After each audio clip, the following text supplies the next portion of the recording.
Welcome to Burnin Daylight Sports with Matt McKinley, Eric Winkler, and Jake Rehnquist. Join us every Tuesday for betting lines, hot takes, and a whole lot of fun. Welcome back, Daylight Burners. Jake is out this week. His grandma passed away, so he's in Colorado for a funeral. I don't want to speak for him, but I'm sure he's more upset about his grandma passing than he is the Tigers getting bounced in the Division Series. But that is up for debate, and I'm not for sure on that one. He is pretty diehard Tigers fan, season ticket holder, and that was a rough way to go out. Triple Crown winner gives up a salami to kind of seal it in Game 5. That sucked. I hated to see that.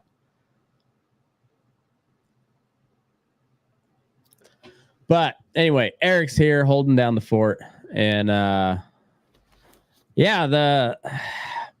for such an exciting baseball season, playoff run, all the way through the Division Series, it kind of just the big boys won 3 out of 4, and it's just kind of man. I don't care about any of these teams, and I'd kind of like to see Cleveland move on, but they're not looking likely. Not looking very likely. They're about to go down 2-0, and well, that's how it goes. Those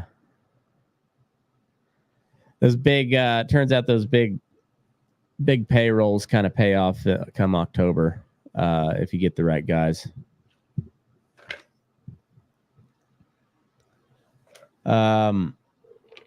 Anyways, any thoughts on Division Series closing out and the championship series so far, where we got Mets Dodgers tied at 1, and like I said, looks like unless Cleveland really pulls out some ninth inning heroics and goes off for 5 runs, they're going down 2-0.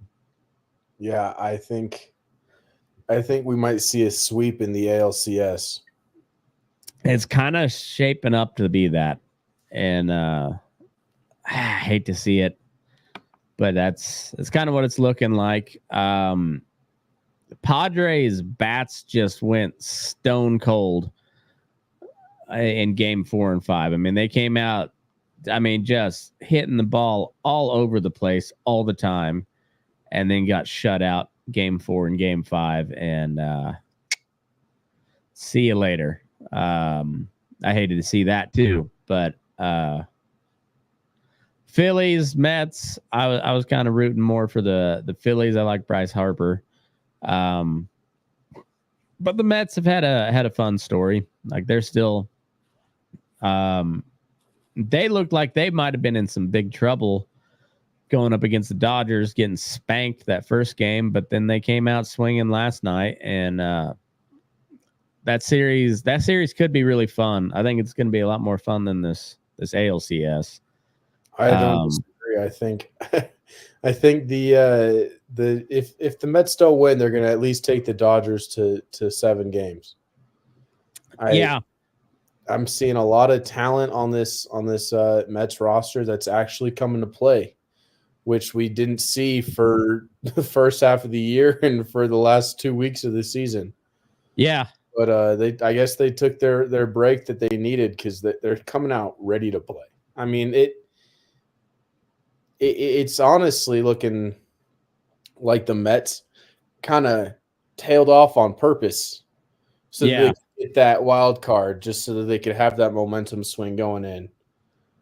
Which is not a bad play. But going back to that that whole thing, we talked about it plenty before the postseason started, but 3 out of the 4 top seeds with the bye advanced on to the AL or to the championship series, so it wasn't as much of a factor this time. No. The Royals, man, if the Royals could have evened out those, just shortened those last couple of slumps they went on towards the end of the season and been a little bit hotter going in, maybe. It was kind of cool to see Bobby Witt just standing by himself in the dugout watching the Yankees celebrate. And they're going to be back next year. I mean, they made it to the ALCS in 2014 before they won it in 2015. But, yep. If history wants to repeat itself, now's a great time. They got a fun team. They got a good team. I think they'll for sure be competitive in the division. And I don't know. That was arguably the best division in baseball this year when it came down the stretch. So I mean, it was AL Central and NL West, and it's 6 one way, half a dozen the other as to who was the better. I guess the AL Central won out because no, I guess it was just three AL Central teams made it, and it was 2 NL West, but it was it was a hot Mets team that caused the Diamondbacks to, and the Diamondbacks shit the bed in that last series too. So they really did. They had a chance. I mean, the Mets were floundering. Yeah. Well, and then the Padres had just locked up as good as they could get in the postseason. They were out of the division, but they locked up the top wild card spot.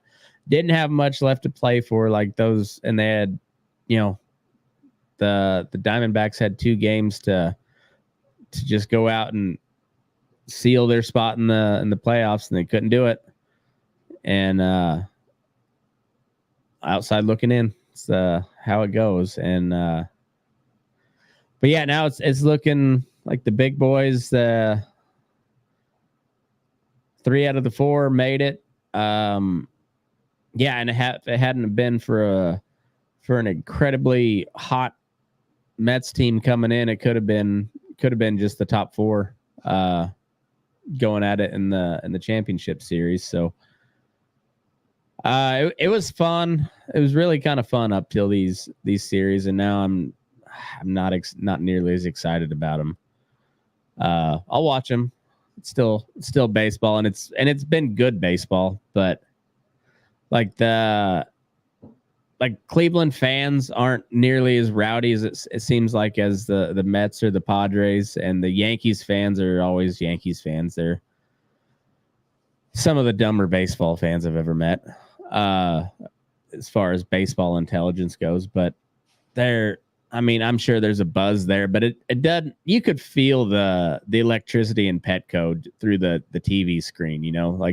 That place was rocking, and neither of these teams have the same feeling. Like the LA Mets series has that going. Like they're both of those. Like Citi Field's going to be rocking tomorrow, and Dodger Stadium's always rowdy. I mean, people get stabbed there pretty regularly, I think. So, they get rowdy, and I'm just not feeling it on the AL side. They don't seem as jazzed up about it as the National League. So it's kind of a letdown after just a incredible, down the stretch run. Yeah, I think in terms of the American League and their supporters, the 2 teams that nobody wanted to win, won. And the Dodgers have just a rabid fan base. It's probably the dirty water they drink in LA. Mm. But and then the Mets, they're just a bunch of nuts. They're the same as Phillies fans. They're wild, and it's funny. All those teams up there, like the Mets, the Phillies, you can even kind of throw the Blue Jays in there. The Blue Jays especially, they're like they're like the redheaded stepchild's redheaded step cousin. Yeah. Yeah. But they like it's the Yankees and then everyone else until you get down to like Atlanta and the Florida teams. It's just like the Yankees just dominate that region, and everyone else is kind of like a redheaded stepchild, and yeah, so everybody hates them. They have, I mean, the Yankees were the original evil empire in baseball, and like everybody hates them. Like I enjoy, yeah, and the Dodgers. What is it? 9 years running, they've won the National League West, and yeah, I hate the Padres, but I hate the Dodgers even more. I would have loved to see a Padres Mets ALCS. I think that'd be great. You know. Oh, it'd have been fun. Especially since it's not a Padres Rockies NLCS, because you know the Rockies would have won that because we're the Padres kryptonite. That we could be 1-160, and our second win of the season, our only 2 wins might be against the Padres, right? And they'd be consequential. Mm-hmm. It's kind of like in reverse, where like every time LaDainian Tomlinson broke a record, he did it against the Broncos. Yeah, like almost every time. Oh yeah, it was wild. I think it was like over 90% of the records that he broke were against the Broncos. And he did not have a winning record against the Broncos, I don't think. But yeah, it just for whatever reason, it's just like the Denver just likes to give up all the big records to somebody else. Oh, they cut the lead to 3. We got 6-3.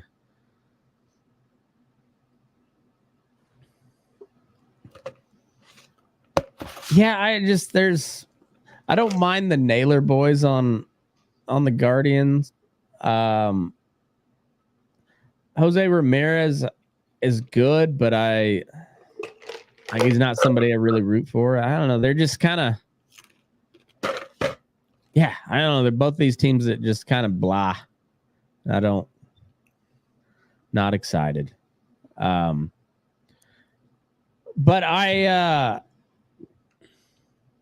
I'm really excited for Detroit going forward. Like that, Tarek Skubal is He's a beast. That dude is a monster.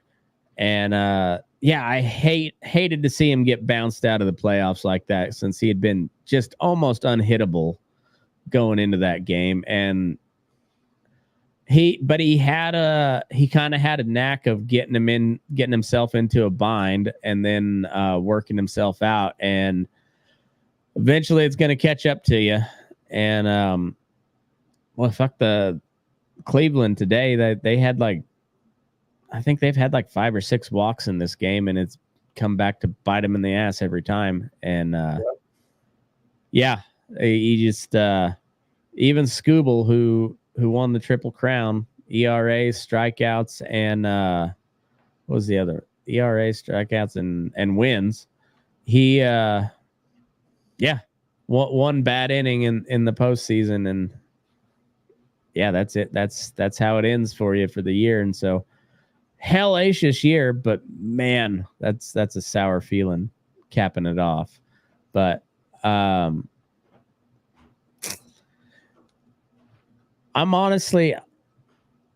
up in the air as how it's a coin flip as far as the Mets Dodgers series is going to go.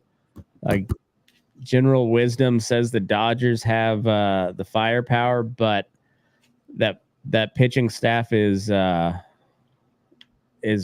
piecework at this point, and the Mets are on a hot streak. So I don't know, but if I had to guess, I want to say, you know, the MLB at least would be pushing for Dodgers Yankees. But if they get Dodgers Mets, or Yankees Mets, that's as far as Rob Manfred's concerned, that's gonna be That's maybe even more money than they'd be getting running.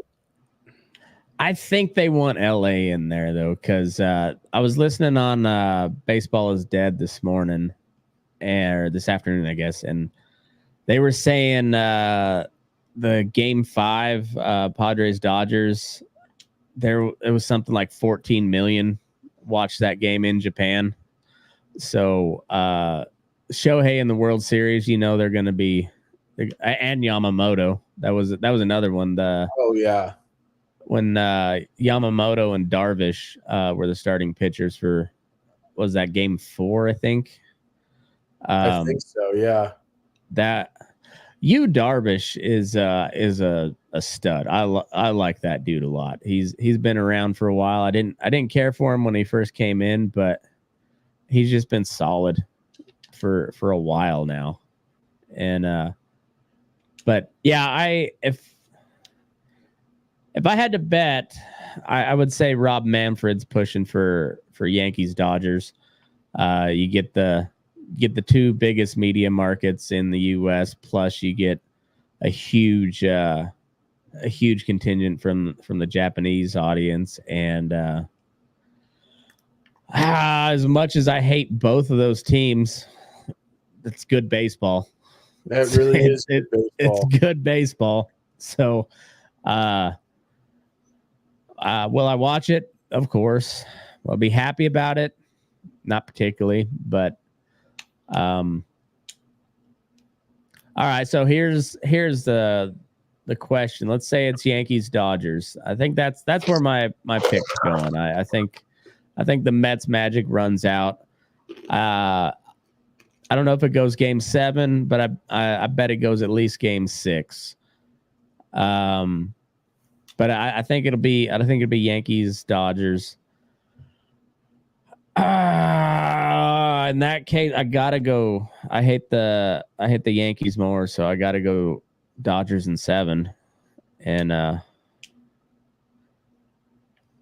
mean, this sounds far fetched, but considering what he's done, Shohei Ohtani. Who's got home field? Is it Yankees or NL or AL? I'm not sure. Either way, doesn't matter if it's Game 5 or Game 7. But Shohei with a walk-off home run to clinch the World Series, that would be about fitting for the season that he's had. I agree. I think that's kind of. I wouldn't be surprised if that's where these scriptwriters go with it. Yeah, yeah. If we're talking, if baseball's actually scripted, that's what'll happen. Oh, or vice versa. Judge will we'll do it on that Judge side. will figure out how to hit again. Right, and man, it's a real nail biter as to who I want to lose more, but I at the end of the day I got to say it's the Yankees, so I'd be rooting Dodgers, because at that point it's about the marquee matchup, and that's Judge and Shohei, and I'm way more of a Shohei fan than I am Judge. Judge is good. He's really good. But he's just like another one of the power hitters for the Yankees that will he be remembered as a Mantle or DiMaggio? I don't think so. Maybe. I doubt it though. He's got to pick up his postseason numbers if he wants to compete in that era or that category. I agree. I'd even argue. I'd say he might be more of a Jeter, but Jeter was clutch in October. Yeah. Jeter. Not to go against Derek Jeter, but he was a little mediocre during the rest of the season. But come October, he knew what he was doing. He was a top half shortstop pretty much every year that he played. Some years he would be in like that top 3 range, but he was always in the top half. then October hit and he was money. Yeah. It was same thing with like Manny Ramirez, David Ortiz. When it hit October, those motherfuckers were money. And yeah, Judge isn't that. Judge, Mookie Betts, both lights out in the regular season, and then just not heard from much in October, and that's what separates them. I mean, that's what makes the good players great, is performing when it matters. And Bobby Witt, to as much as I like that kid a lot, he was pretty disappointing in the division series. He played pretty good defense, but he had some iffy defensive plays, and then just almost non-existent on the offensive side. And man, when you're the heart of the team, you can't afford to do that. No. And I did, like I said, I love to see him out there just by himself in the dugout, just moping at the fact that the Yankees are celebrating on his home field, and it's going to stick in his craw, and he's going to come back fired up, and I like that. I like seeing that, because he's like, this shit ain't happening again. Not happening again. Happen again. So I like seeing that. I hope he makes the best of that. That kid's really fucking cool too. And the shit that he was doing at shortstop got I wouldn't say way overshadowed, because they did give him some love. They gave him quite a bit of love this year, but it got overshadowed by the Shohei story. And I mean, I wouldn't say it's rightfully so, but kind of deservedly so. Shohei was putting up video game numbers, and Bobby Witt just had a fucking excellent season. It wasn't quite legendary, I guess, and so it's just the luck of the draw. But he had a great season, and had a pretty good postseason up until that division series. Yeah, he was kind of our spark, and when he stopped being able to be the spark, no one else was able to pick it up. Well, fuck, man, even when he got on base, like the one hit that he got in like game 4, I think, he scored, and he scored the lone run of the game. And it's like, if he get on base, Bobby, good shit happens. On base, man. Good shit happens, because not only can he make things happen, but it gives the next guy's confidence. And yeah, that's like big takeaway from that NL or the ALDS series between the Royals and the Yankees is just, Bobby Baseball didn't baseball very well. And that was kind of the long and short of it. So I'm pretty stoked to see what he does next year. I'm stoked to see if Scooble can keep it going, and like his arm stays healthy and all that. Like that's the biggest thing anymore with these pitchers is I don't know what it was back in the day when those guys were throwing like 250 innings, and they'd have like 6 complete games on their record in a single season. Like what was it that they were doing that like, were they just too pampered nowadays, or what? Because there was a lot of those workhorses that just like there was I saw something the other day that dude started the game and lost it in the 14th inning against Nolan Ryan, who also started the game. Yeah. You're like, fuck, man. Both starting pitchers still out there in the 14th inning. Yeah, how do you manage that? And where does that go? Yeah. And granted, that was like the longest, game between starting pitchers in MLB history, but still, I think, doesn't Nolan Ryan hold the record for complete games? I know he does. I mean, he had more complete games than some people have games played. Yeah. He was dude was a hoss. God, he was a hoss. Nolan Ryan was the best. Yeah. So, okay. So what do you think the most exciting series that could happen coming out of the championship series? What's the most exciting World Series?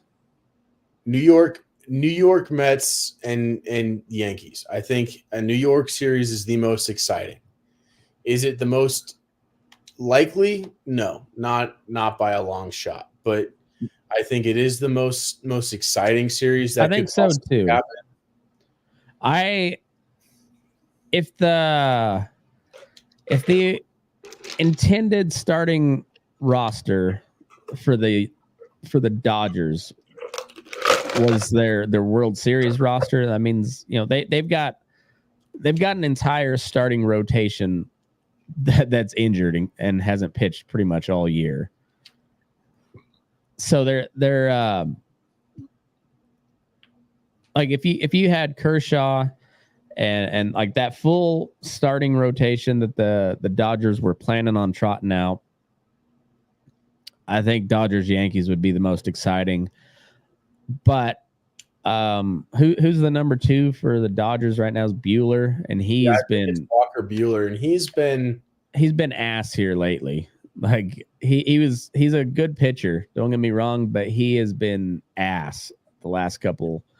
I think he gave up 5 to the Padres last start, and Flaherty, who came over at the trade deadline, has been dealing. But yeah, I just they're going to have at least one bullpen game in a 7-game series, and yeah, the Yankees are just like that, like we were talking before, that they're just like a boa or a python. They just nothing. They're not going to rip your throat out, but they're just going to squeeze you to death slowly but surely. And I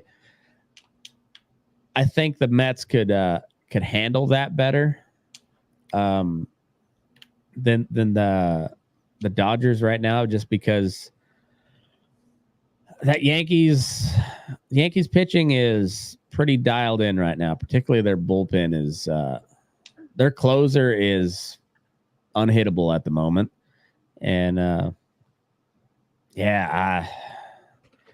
think you're right. I think the Mets Yankees would be the most exciting series. I think the Mets magic runs out. Yeah, game 6, game 7, and I think it'll be Dodgers Yankees, and that's the least educated baseball pick of all time because it's the 2 best in each league. But I don't know. Say the 2 best. I just say the 2 biggest. True, but 2 best records in the regular season, the Yankees and the Dodgers, and yeah, I mean it. Going by those numbers, it makes sense. So, yeah, that's kind of my best bet. I wouldn't mind seeing Cleveland win. It wouldn't be a very exciting series. They're just not a real. I don't know. They're big. Their big stand-up guy this postseason's been Steven Kwan, and he's just he's a speedy little outfielder. Yeah, hits really well. Real speedy little outfielder. He's good. He's a good player, but he's they're just not. They've not been that exciting. Even against the Tigers, they're just kind of whatever, and so doesn't matter who the Guardians play, Mets or the Dodgers. I think they lose that series, and I don't think it'll be very exciting either. So, yeah,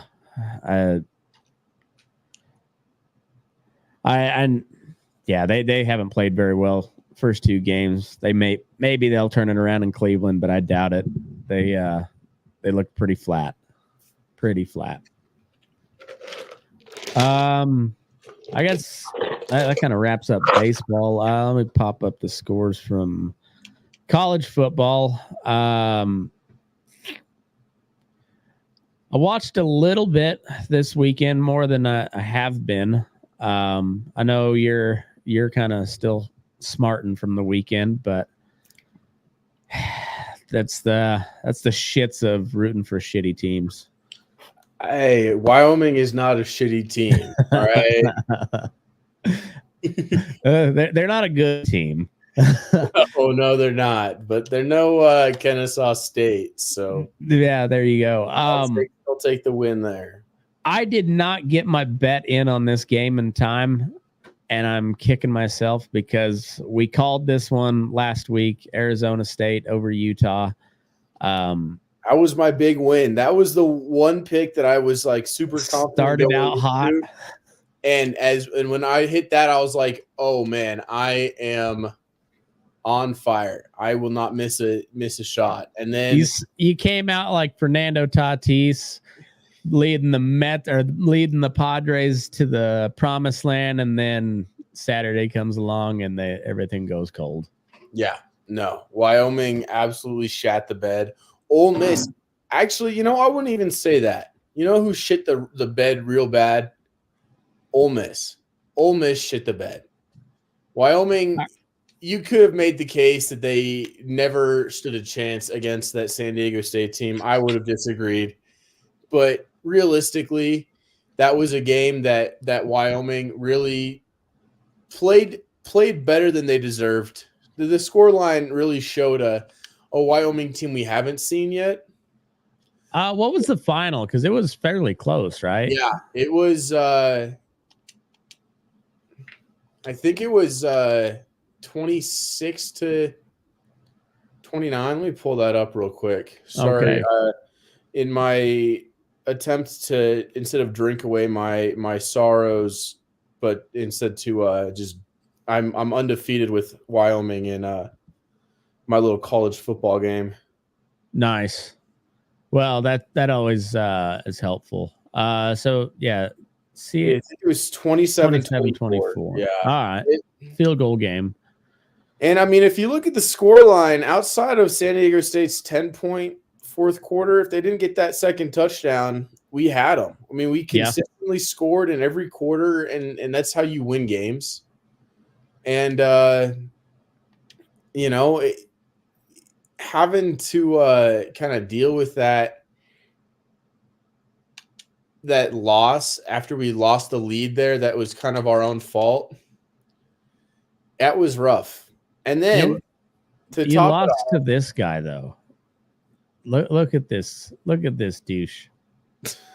He looks like how Dylan Raiola over at Nebraska wants to be Patrick Mahomes. He looks like Gardner Minshew.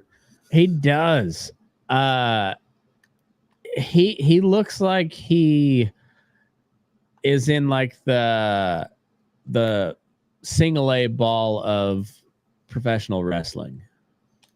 I believe that. I'd take that. Yeah. Danny O'Neil. Oh, he's probably awesome, but he looks like a douche, doesn't he? Yeah, he looks like you'd have to cover your girlfriend's drink around him. He's like if Kenny fucking Powers had a long lost nephew that he took under his wing. Yeah.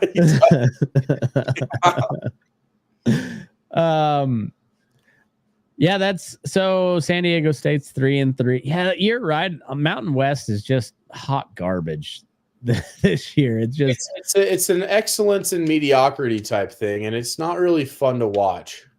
Real top heavy. Boise's 5-1, Hawaii 2-4, San Jose State 4-2. Not bad, but they lost to us. CSU 3-3. San Diego State 3-3, Wyoming 1-5, Air Force 1-5. Those were the powerhouses last year outside of Boise. New Mexico 2-4, Washington State's in the Pac-2, but they're 5-1. Fresno's 3-3, Nevada's 3-4. I'm surprised Nevada's got 3 wins, honestly, but yeah, it's very, as the kids say nowadays, very mid when it comes to the Mountain West. Yeah, I mean, Very I really mid. hate to say that, but yeah, it is. It is. So outside of Boise, whose running back is I think he's the favorite for the Heisman right now. Yeah, they look good. But so back to the top 25 and where we started with Utah, Arizona State, which that was a good little Mountain West recap, though. I thought. I think everybody needs to know what's happening in this premier middle of the country conference known as the Mountain West. But Utah, this was the first game that Cam Rising played this year, right? Yeah. And he went 16 of 37 for 209 and 3 interceptions, and now he's out for the season again. Yeah, he is actually could be eligible for another season, an 8th season of eligibility. I might as well go for 2 terms, Cam Rising. You know what's wild? He's played for 8 years, and he's not even close to Case Keenum's records. Oh, has he played anywhere besides Utah? Yeah, I think so. I couldn't remember. Yeah, and he's nowhere near Case Keenum's records. I don't think so, which is insane to play for 7 years in college. Yeah, he played at let's see if it'll tell me where he started. No, I guess he has been at Utah since 2020. He's got 6,127 career yards. And he has been Utah's starting quarterback since 2021. 6,000 yards, isn't that kind of what Keenum would put up in a single season? Yeah, well, Evan Sabota in my college football game, he's put up, I think, close to 7,000 yards now, counting the playoffs. So, yeah, it's definitely possible. I just don't know where. I don't know how he's so bad. I don't know either. But yeah, I don't get it. So I hope he gets another. Let's take a look at Cam Rising too. He's another one that looks like he's a minor league WWE guy. Yeah, he's another wannabe Gardner Minshew. He with a little more Steven Seagal to him. Yeah, I see that. He's got some real Steven Seagal vibes. That's probably how he got all them wives. And so go ahead and get that 8th year, and you're gonna need it to take care of all them wives, because you're probably not gonna make it in the NFL. Texas absolutely butt fucked Oklahoma, and I'm happy when these games happen, regardless of who's on the winning side. But I love Red River shootout blowouts because I hate both fan bases. And it's a good day not to be an OU or a Texas fan, because you get to hear all of the cope from whoever loses. And I got to tell you, it was really glorious, as I have not heard a peep from my Oklahoma fans at all this week. Like, I haven't heard shit out of the Boomer Sooner crowd. Oh, they can stick a stock in it. They can stick a corn dog in it. I do not care what they. I don't care either, but it's funny if it's a close game, you'll hear OU chirping. Oh yeah, well, last year that's all they do. They finished with a decent record, I guess. But all they did was talk about, we beat Texas. We beat Texas. Yep. And so 34-3, Texas still looks legit. Quinn Ewers was back, 20 of 29, 199 and 1 touchdown. Nothing flashy, but got it done.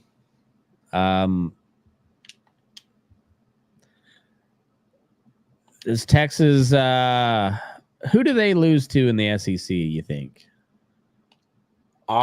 They got Georgia this week. I wouldn't be all that Georgia's this week. Oh man. That's we'll see. I mean, a 2-loss Georgia is feasible right now. And it wasn't at the start of the season.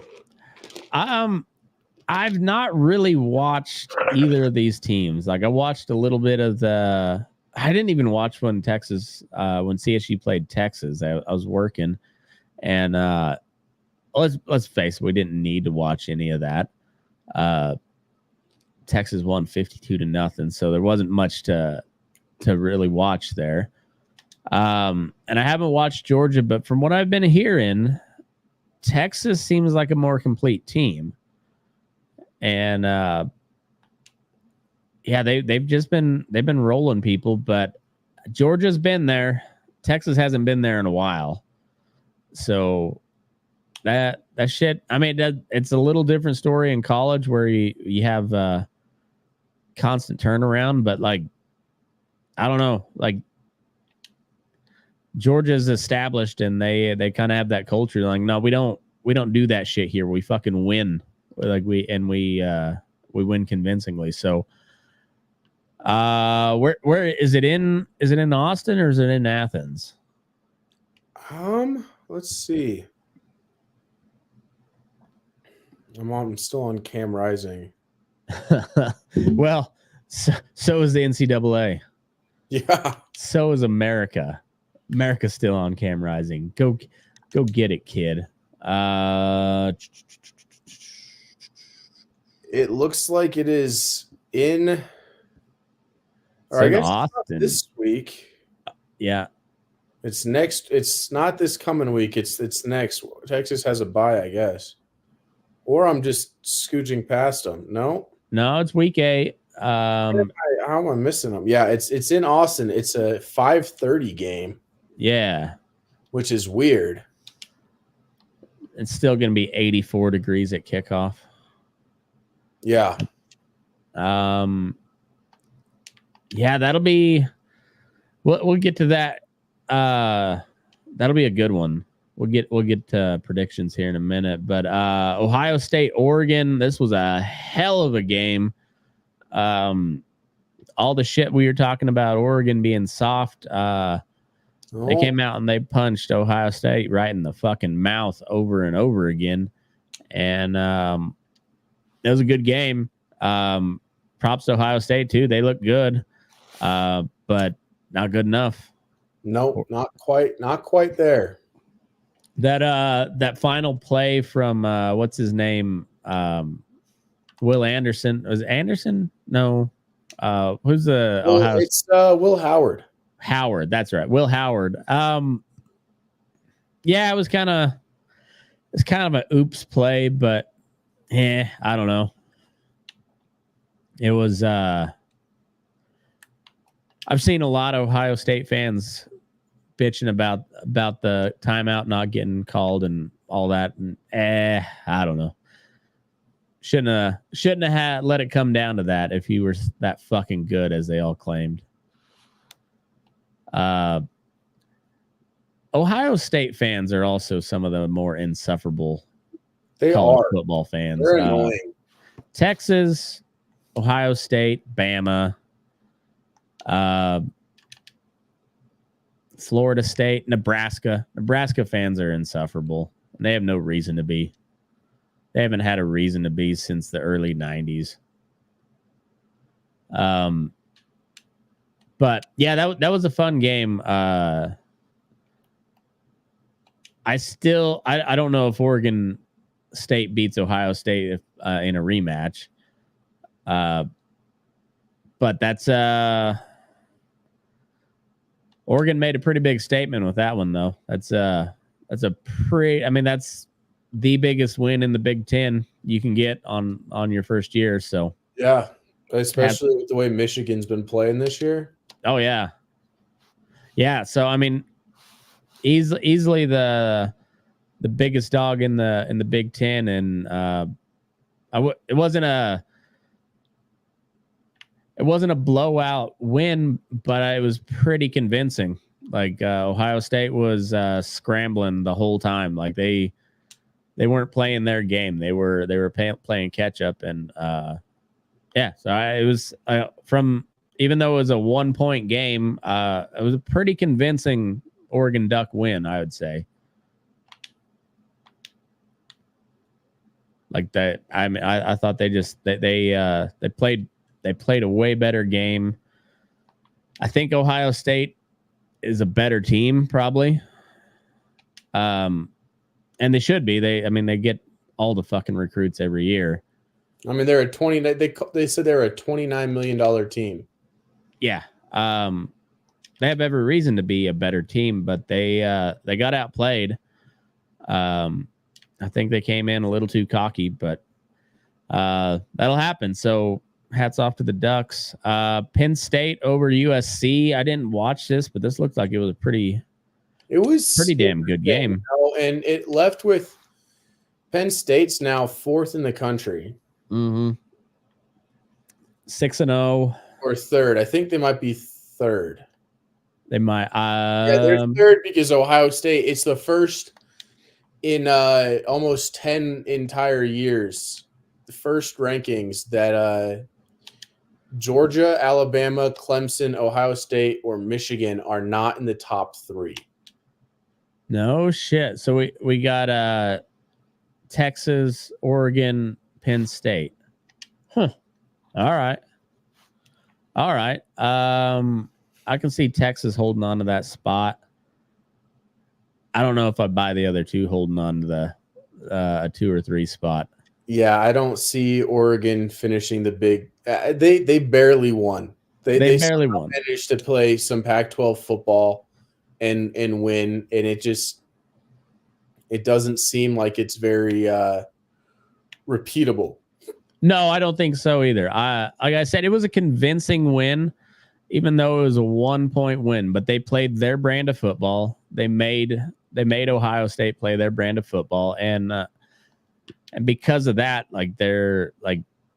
Ohio State was kind of on their back foot the whole time, and that's why I say it was a convincing win, even though it was a 1-point game. That being said, yeah, you put that game in the big house, and I think Oregon gets blown out of the water. Or in the horseshoe, not the big house, the horseshoe. I kudos to Oregon. I still don't buy them as one of the big boys quite yet. They're getting there. They're building, but they're not a true blue blood yet. Not quite. Penn State, same thing. They used to be, but even when they were a blue blood, they were like a Clemson almost. Like they're always really good, never really in the national title conversation. Yeah. So it seems like this is Penn State back up to what their peak was. I mean, I guess they got to win a championship before they're at their peak, but this feels a lot like where they were in the Joe Paterno years, like they were in the conversation, but never really like a serious national title contender, but they're always in the conversation. Georgia had a kind of a scare against Mississippi State. I didn't watch any of this. Not play Mississippi State like we thought they were going to. That's for sure. No, Mississippi State's been terrible, and and then Georgia coming off a loss. I thought they were gonna just take them out behind the woodshed, and I had 10-point. It's so funny how like when we talk NFL lines and if there's a 7-point spread, I'm just like, I don't know about that. 7 points is a lot in the NFL. 10 points, not much in college. It's they score so fast, and a 7-point spread in the NFL is equivalent to like a 17 or a 20-point spread in college. Like a 2-score game's pretty close in college. Yeah. Not in the NFL. But yeah, so Georgia, are they trending down, you think? They they're 5-1, but they're not dominating people like they were last year. No. Seems like there's a lot of parity in the SEC.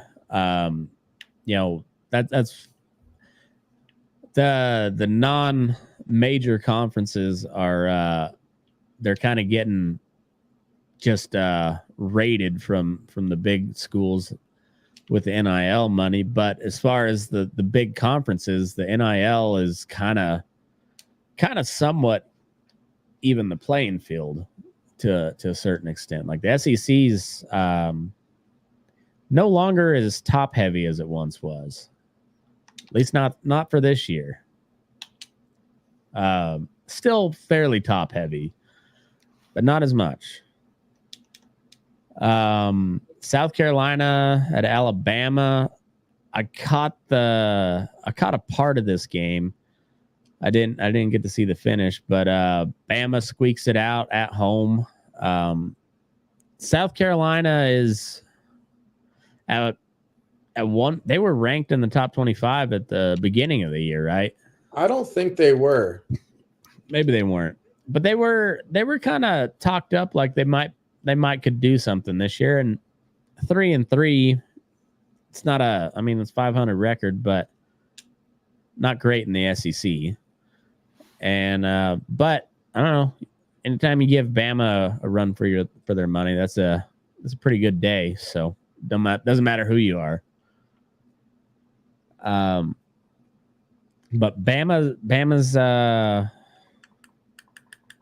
they're looking a little not lost, but they're kind of on the struggle bus here too. And and then Tennessee at Florida, or Florida at Tennessee. And Florida has not been good this year. Tennessee has been pretty salty and 1-score game. SEC kind of beating up on each other. And another one, Ole Miss at LSU, 3-point game. Lane Kiffin had a hell of a post-game interview talking about how they just let it slip away. And I didn't watch this game, but I was watching some highlights, and yeah, it's like you had it. Just gotta close it out. Gotta close it out. You got to finish the game. And if you look at Jackson Dart's post-game interview, he was dressed up like Anakin freaking Skywalker. He had his hood up. Was he really? Like, I don't understand how we lost this game. I don't know how we lost this game. Yeah. Well, you didn't score enough points there, amigo. That's how. So Clemson over Wake Forest, 49-14. Clemson's been kind of dominating some fools here lately, so they're going to be an interesting one. I think they're a pretty safe bet to make the playoff. It'll be interesting to see. This whole playoff is going to be real fucking interesting once it kicks off. Yeah, like everything leading up to it's going to be a lot of fun. I don't know if it'll be that way every year, but for the inaugural 12-team playoff, like it's gonna be pretty interesting. And then once the games start, who the fuck knows? It could get wild. Stanford over Notre Dame. Notre Dame's still just a cockroach that won't go away. Nobody cares about them. Nobody likes them, but they're just always there. I always kind of hope Notre Dame runs the table and then gets butt fucked in the in the playoff. Like that's kind of a they're my college football version of Dallas Cowboys fans. I just like I want them to be good enough that the drop off is pretty severe when they finally choke. Yeah, and do it in embarrassing fashion too. Iowa State rolling 6-0, 28-16 over West Virginia in Morgantown. West Virginia not the best of teams, but they're 500, and West Virginia is a really tough place to play.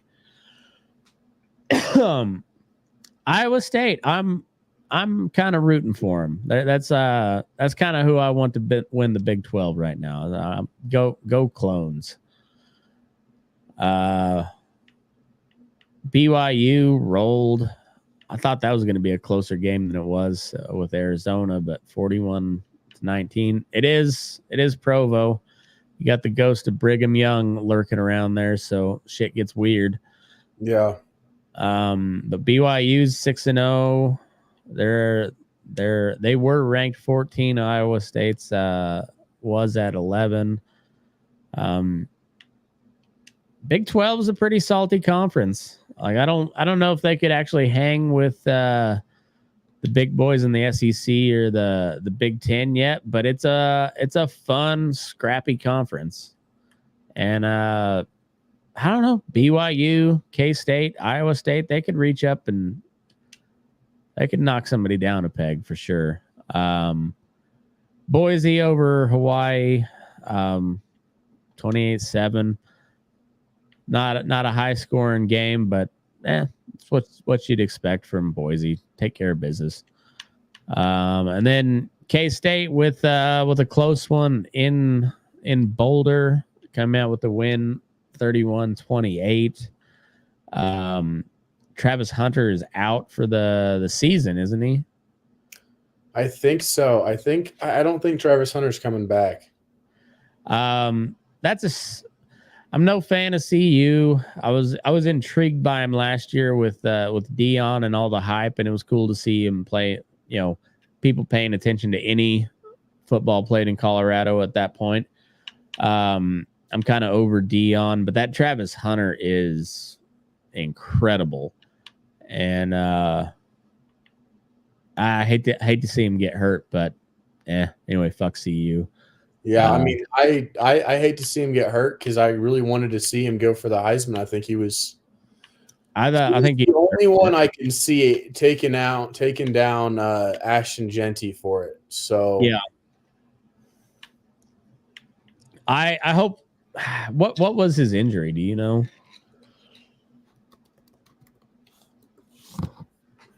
Let's see. He looks like he's going to play against Arizona. Excuse me. I was against Arizona State. Okay. Against Arizona this week. Should play for certain on Saturday, Dion says. It was off limits for contact in preseason practice, yada, yada, yada. It's not telling me how he hurt himself.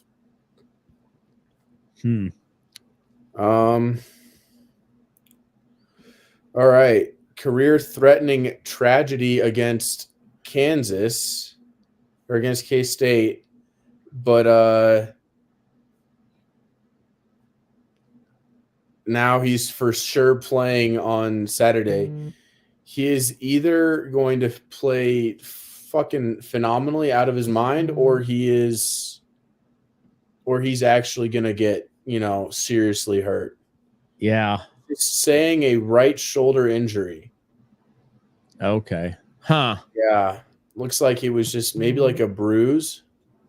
Okay. Well, I hope it's nothing serious because that, as much as I'm a anti-CU guy, that guy's incredible, and I like to see great players do their thing. So, I root for him to lose every game going forward, but If that guy, it's kind of like I'm Shohei. rooting for them to lose every game going forward, and Travis Hunter to have a 2,000-yard receiving and a eight pick season. Yeah, I'm same way. I'm fine if the Dodgers lose Game 7 to the Mets, but Shohei has like 15 RBIs in the series. You know, like go do your thing, man. Like let do what you're supposed to do. Do what God put you on this earth to do. Go hit a baseball 1,000 miles. But fuck your team. You're gonna lose. That's how I feel about Travis Hunter too. Is go do your thing, rack up your numbers, get paid. But fuck your team. I hope you lose. Missouri rolled over UMass. Who cares? Pittsburgh over Cal, 17-15. That was a good game. I heard it was. I didn't realize that Pitt was undefeated still. All right, so Pitt's 6-0. So technically they're the top seed in the ACC, right? Yeah. All right. Well, maybe the ACC is gonna provide some entertainment later on. Illinois, this is not a good look for Illinois. Finally ranked, they're 5-1 and barely squeak one out against Purdue, who is god awful. But a win's a win. It's not going to move them up in the rankings much, but it's kind of like who was that Brazilian bull rider that would never do re-ride? 60-point ride. Who cares? Just I'll take the average. Oh, that was fuck. I forget his name, but I remember when JB Mooney beat him, like because the Brazilian was way ahead in money, but Mooney took the re-ride if he thought he could do better, and then at the finals he came out and just spurred the fucking hole in one side. Jeremy Marchi? I think it was Jeremy Marchi because he's got the most qualified rides. He just take the ride. Yeah, I think maybe so. It was Jeremy Marchi. I think you're right. I can't remember. I just remember watching it with my my cousins and nephews. But anyway, that's that's kind of Illinois. They won, but it's not a good look, but it's a win. So at the end of the day, that's what really matters. Their one loss was to a ranked Nebraska team, which doesn't mean much now, but when your one loss comes against a team who was ranked at the time, it still means a little bit more than just an unranked loss. It was a road game too, so it was in Lincoln, and Lincoln is I think it's the third biggest city in Nebraska on game day, or not Lincoln, but Memorial Stadium, I believe, is the second or third biggest city in Nebraska on game day. So, it's a tough place to play. So that's and it wasn't a blowout if I remember right. So it was close. So it's a quality loss, I suppose. Friday we got Oregon at Purdue. Spreads 27.5. Over unders at 60.5. Looking at the score from Illinois, Purdue is a 50-49 game. Oregon can score. Seems like Purdue can put up some points. I like the over. I don't know about the spread. Oregon really hasn't blown anybody out this year, have they? No, they have not. Their biggest win. I guess Oregon State 49-14. But they're playing Purdue, and you know what Purdue likes to do against top 5 teams, and that is absolutely fuck them up. Right. So, Yeah, 27.5 is that's a large spread, even for college. I don't know if I touch that. Purdue does like to not really play spoiler, but they do like to be a thorn in the side at times. So I might sprinkle Purdue to cover, but I like the over. And then Okie State at BYU. BYU -9, overs 52.5. I'll take BYU with the to cover that. They're on a roll. And it's another home game. Be a lot of soaking going on, I think. I agree. Definitely a lot of soaking. A lot of soaking. Lot of young Mormon girls getting semi-defiled that night. Semi-defiled is semi-defiled. Very nice way of putting that. Yeah. And then we got number 6 Miami at Louis. What did BYU moved up 1 to 13? Looks like. All right. Miami's at 6 at Louisville. Louisville's kind of good, aren't they? I don't know they're 4-2, but they're spooky good this year.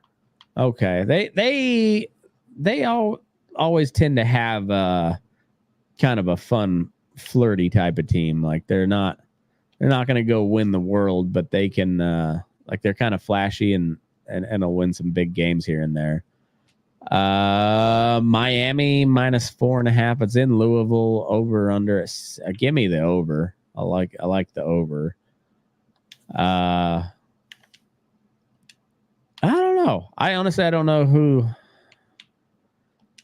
It seems like Miami's bound to choke at some point, but to who? To who? I don't know. Give me the over. I'm not sure who you like in that game. In the Miami Louisville game? Yeah. I'm taking Louisville. You think so? Miami is bound to choke at some point, and I think it's right now. All right. Louisville's going to play giant killer. Let me look and see what that money line is, because at 4.5, that's probably like a plus 180. I would think.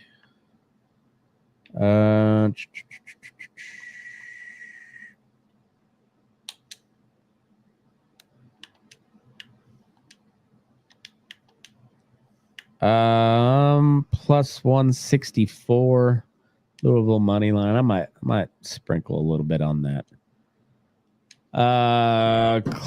Virginia at Clemson. Virginia's 4-2. Is that a good 4-2 or is that an ACC 4-2? That's an ACC 4-2. Okay. So Clemson's they're 21.5 point favorites. Over-unders at 57.5. Clemson's been curb stomping people here lately, so give me Clemson. I don't know. Virginia. No, that was Virginia Tech. Never mind.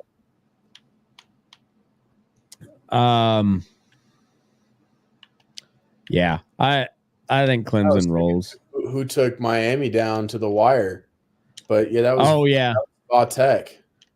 Yeah. Who has Virginia played? Richmond, Wake Forest, Maryland, Coastal Carolina, Boston College, and coming off a loss to Louisville. So they played, that's an ACC 4-2, if I've ever seen it. I value an ACC 4-2 less than I value a Mountain West 4-2. For real. So give me Clemson to roll there. Like I said, they've been curb stomping people here lately. Nebraska goes at Indiana. I have no idea what type of environment Indiana has to play in for football, but they've got one of the best coaches in the country. They have. The reason James Madison walked in and fucked shit up when they. Oh, that's right. That's right. To get Singetti. Chuck Singetti.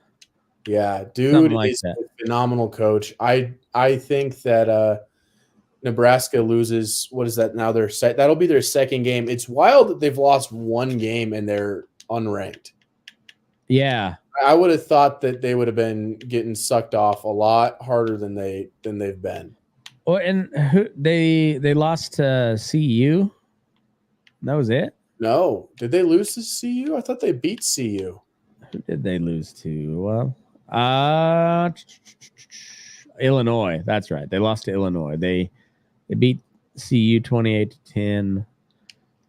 CU's 0-2 since that rivalry started back up. So that's I'm no fan of Nebraska, but I'm lesser of a fan of CU. So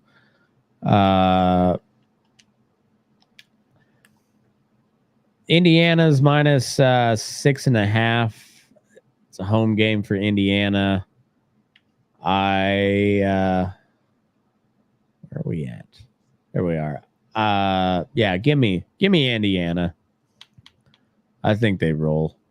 I know nothing about them. I just know they've kind of been the talk of the Big Ten here lately. And fuck it, I'm tired of seeing Michigan and Ohio State go. Let's go Hoosiers. Let's see what they can do. And Nebraska sucks. Who cares? Auburn at Missouri. Wow, they got Mizzou as only a 4.5 point favorite at home against a 2-4 Auburn. You said Auburn kind of sucks, right? Yeah. I think Mizzou is going to roll, and Mizzou is going to be like, hey, we're a 10-1 team, 11-1 team, and a one loss game against, a one-loss A&M team. Think it put us higher, but they're not worth being higher. No, they. Well, it's funny is all you got to do is win, and usually that'll help play. It'll play out as it does if you just win. But yeah, you lost, and they got butt fucked by A&M though, right? Yeah, yeah. So, it just goes to show they don't really like you in the SEC. They're not afraid to just kick you down to the Big 12 status where you belong. East Carolina and Army. By the way, Army and Navy are both ranked for the first time in a long time. Since 1945. Ooh. That's wild. East Carolina, they every now and then they can put up something kind of frisky. They're coming in 3-1. Army's 6-0. Spreads Army minus 15. Over unders at 51.5. That seems like a billion points for a service academy. That's huge. That is that's an NFL type spread right there. That is. Because I remember last year, the Army Navy game, the spread was, the over under was 28, and I took the under and won money. 51.5. ECU quarterback's got 8 touchdowns and 12 interceptions.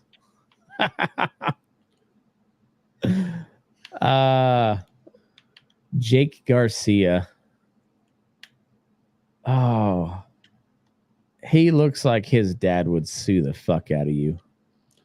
Yeah, no, he looks like my dad's a lawyer if it was a person.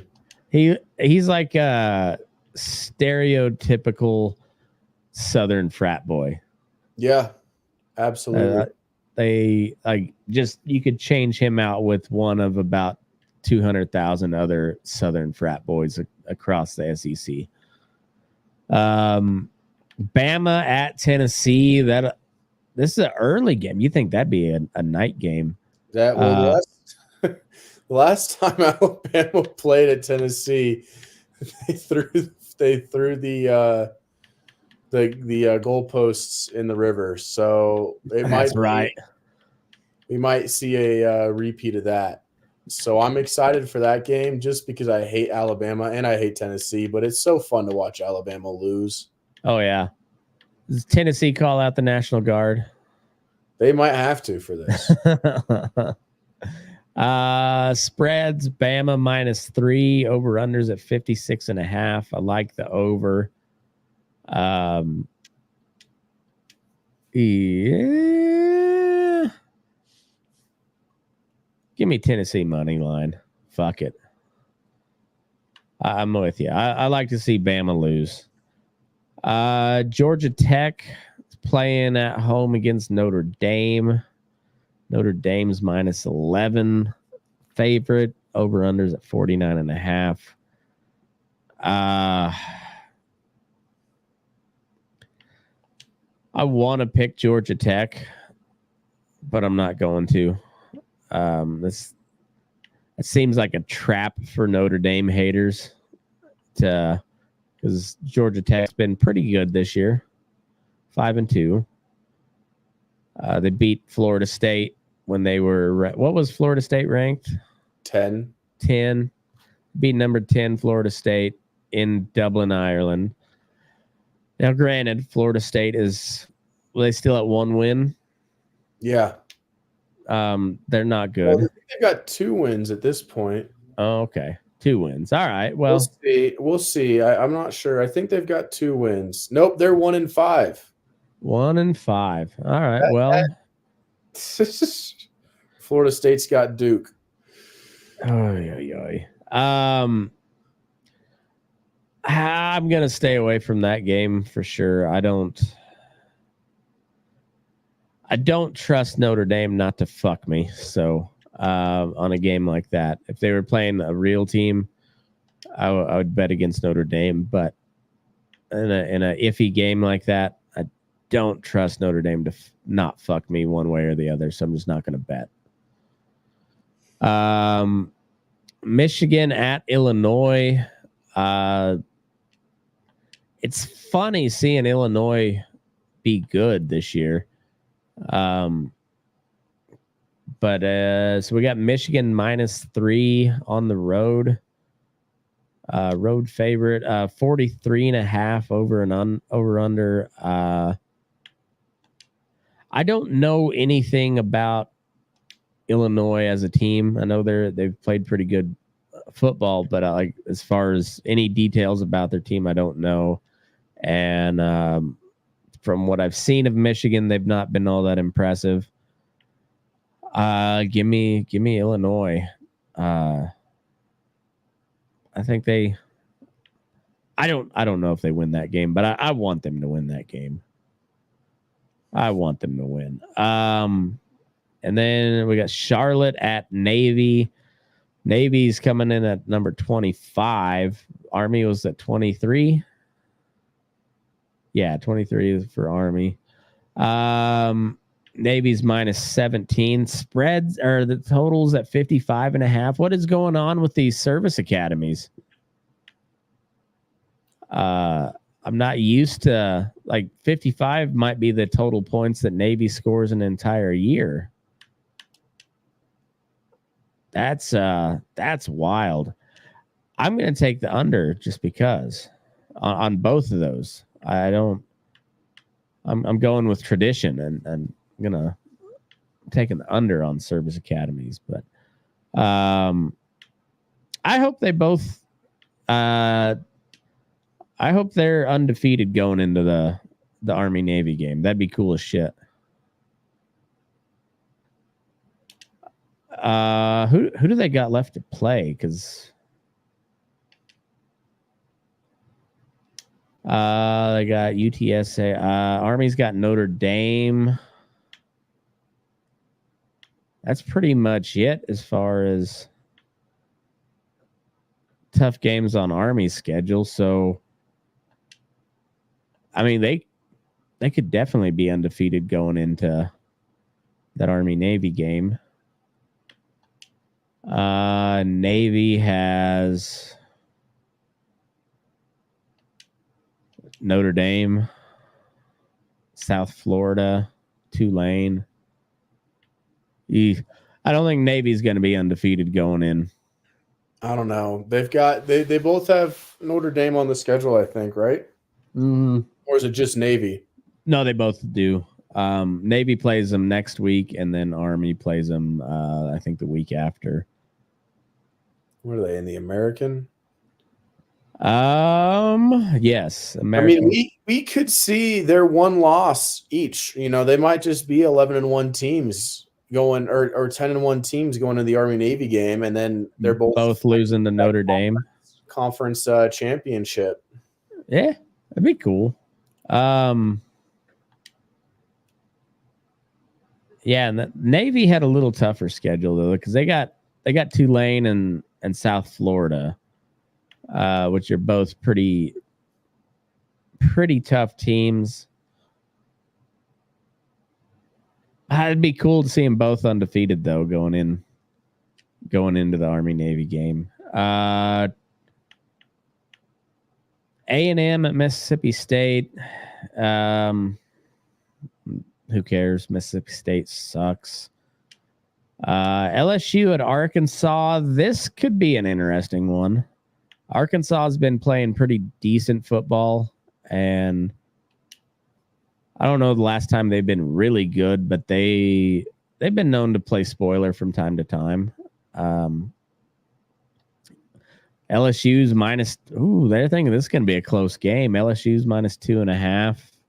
Over under at 55.5. I like the over, and I like LSU to cover. I think it's a field goal game, but LSU pulls it off. I don't trust Arkansas either. No, I don't. I think they're. I wouldn't say they're overhyped, but they're always overhyped for a short period of time. Yeah. And then Georgia at Texas. Texas minus 3.5. Over under at 56.5. I kind of like the under. And I'm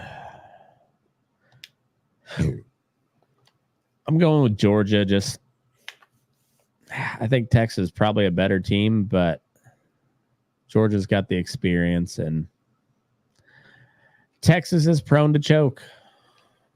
That they are. UCF at Iowa State. UCF kind of had some high hopes early on this year, it seemed like, but they're 500. Iowa State's rolling. Iowa State minus 14, over under at 48.5. I don't know about 14, but I like Iowa State. I'll put them in a parlay, just money line. Then K-State at West Virginia. That'll be a fun game. K-State's minus 3. My over or under is at 54.5. I like the over. And my buddy Clint's not going to be happy with me, but I kind of like K-State to choke right here. And it's Morgantown. Spooky. It's true. It is Morgantown.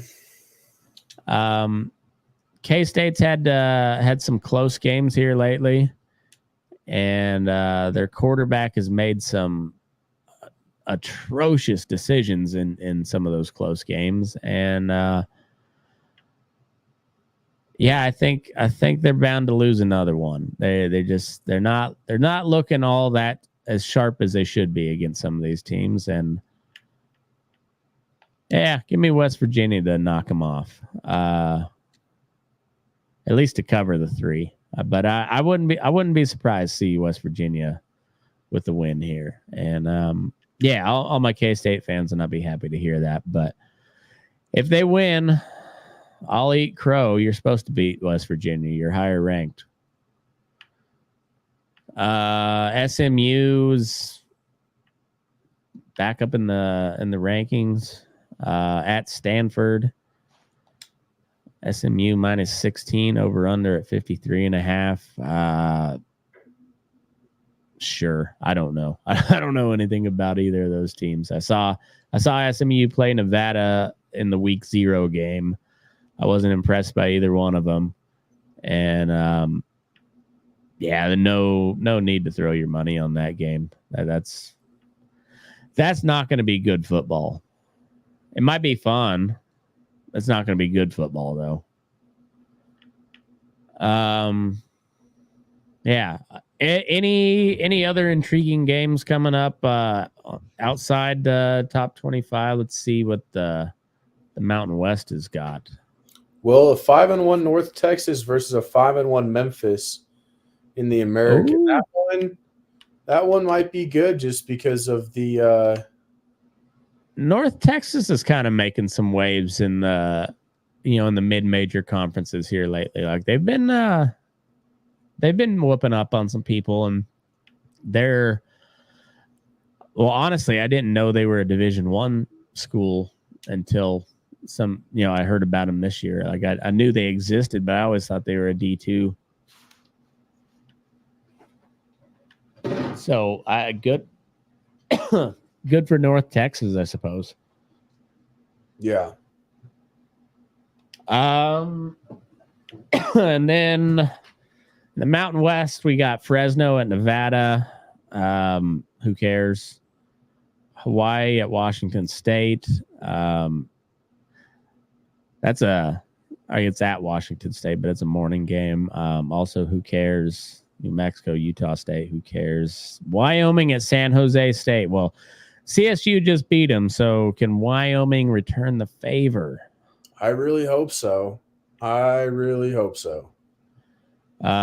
got San Jose State minus 11.5. I'm going to take Wyoming to cover that just because we're amigos.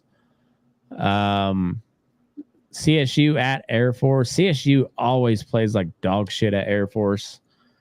Even when they're a way better team.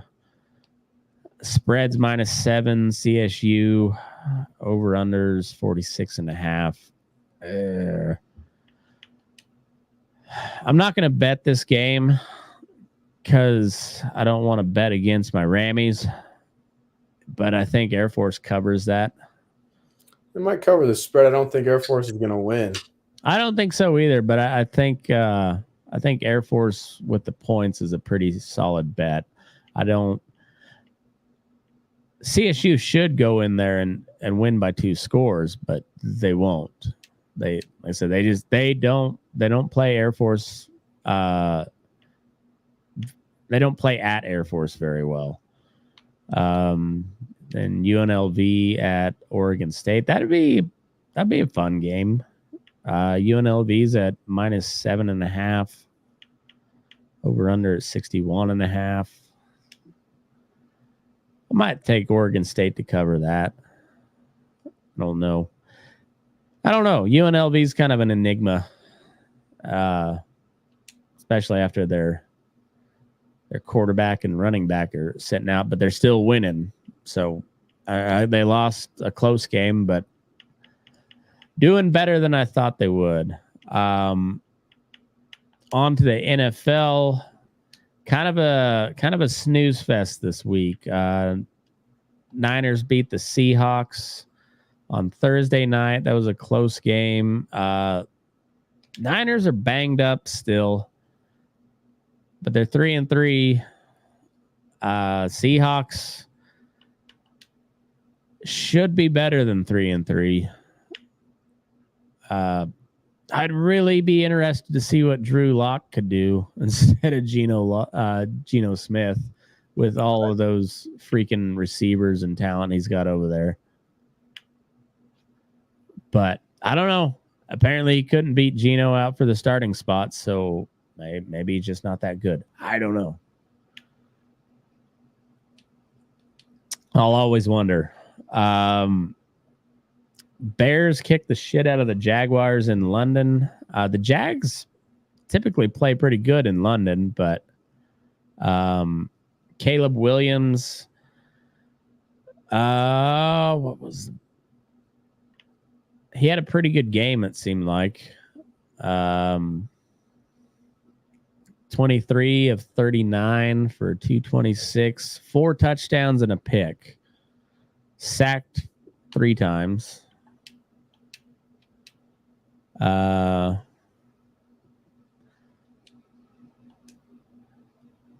fuck that guy.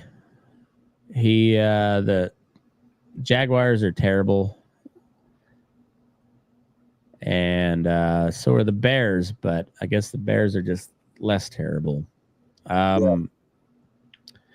Jordan Love is back on his game plan. He's looking good.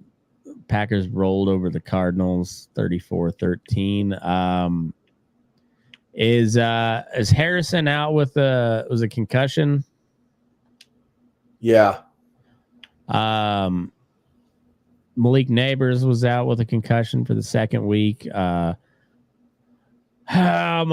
fantasy football team is garbage. I had Chris Olave. He had 1 reception for 5 yards and a lost fumble, and then he went out with a concussion on that same play. So I ended up with minus 0.5 for my wide receiver 2 this week. That was neat.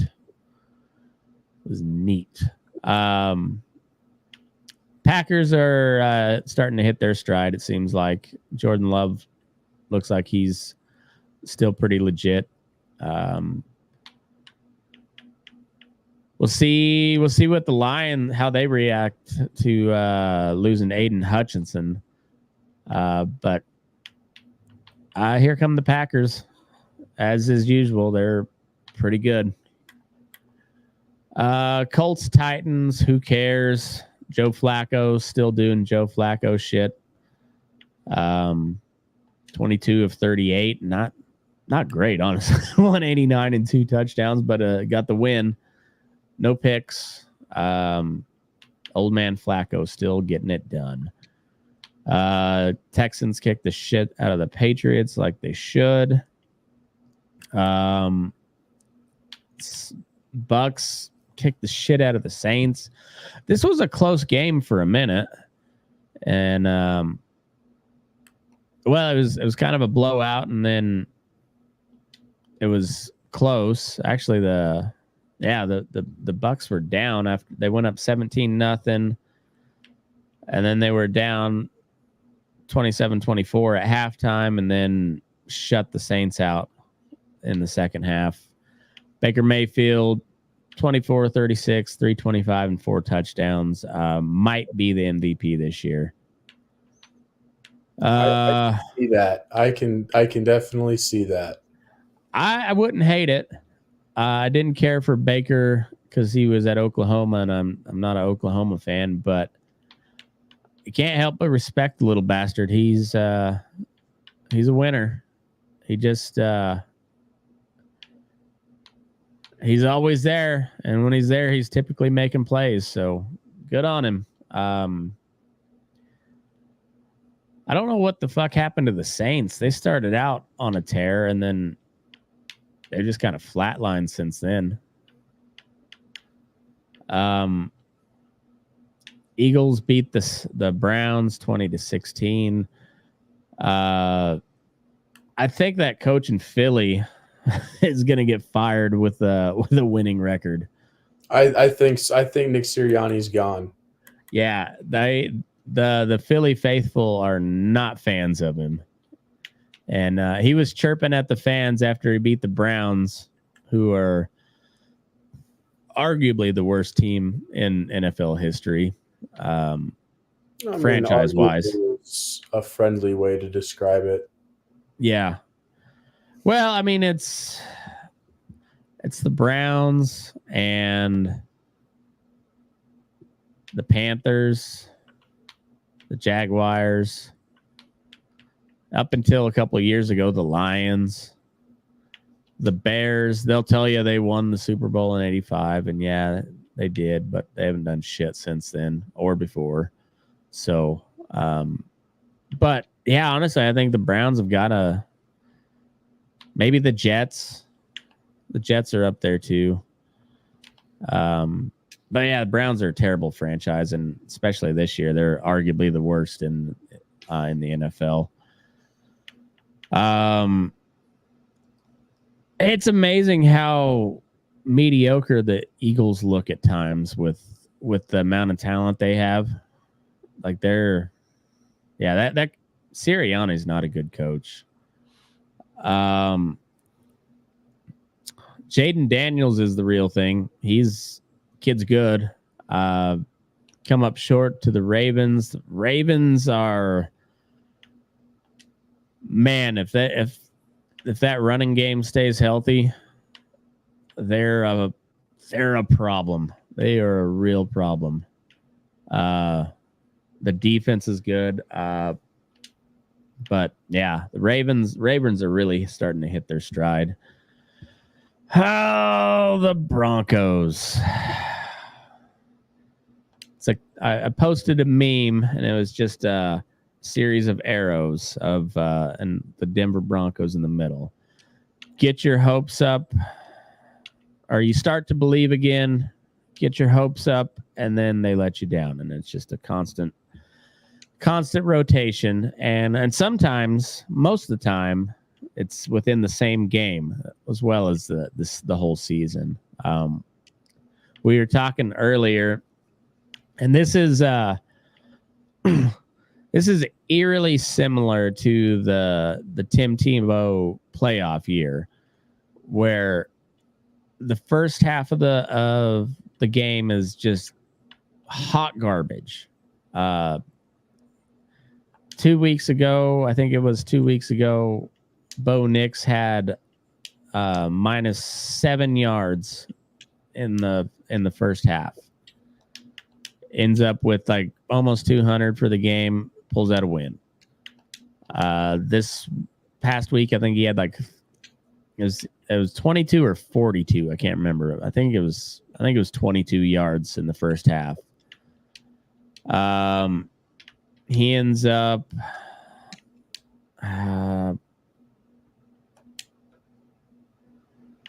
well, he still only ended up with 61 yards for the game.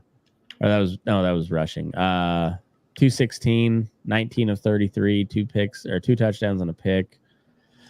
Not great, but not really terrible, I suppose. It's pretty terrible, but yeah. Number line wise, it's not terrible, but you watch the game, it was fucking ugly. It wasn't pretty. But they still had a chance to win it, and came down to an onside kick, which they would have converted if the dude would have just fell on it. I don't know how they didn't do it. I mean, they got 2 chances. Yeah. Both of them they could have recovered. And both of them just went right out of bounds. I mean, it was just, did he think someone behind him was going to get it? I don't understand. I saw that, and like I didn't even bother screaming at him. I just shook my head and walked away. Just like, what the fuck, man? But it was a perfect example of that little flow chart, because like, oh, I got my hopes up. Maybe they're actually gonna recover this. Oh, it looks like they're going to. Oh no, I just let it go out of bounds. Let us down. Fuck. Yeah, that game shouldn't have been close. It was all garbage time points, but they made it close to cover the spread, or I think it was a push on the spread. It was Chargers -7. So Broncos are covering machines when it comes to the betting side of things. Steelers over the Raiders. The Raiders are terrible. Devontae Adams is now going to the Jets for a conditional 3rd round pick that could become a 2nd round pick.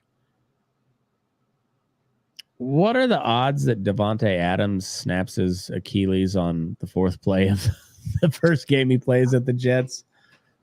I would hate that. I would too. I like Devontae Adams. I don't know about as a person, but he's a hellacious receiver, and I still don't. I'm not buying the Jets. I'm not buying them at all. But having Devontae Adams on your team certainly doesn't hurt. But he's already got a plethora of weapons that he can't seem to get the ball to. So I don't know. I'm not sure what difference Adams is going to make in the grand scheme of things. But it'll be a fun narrative for a couple weeks.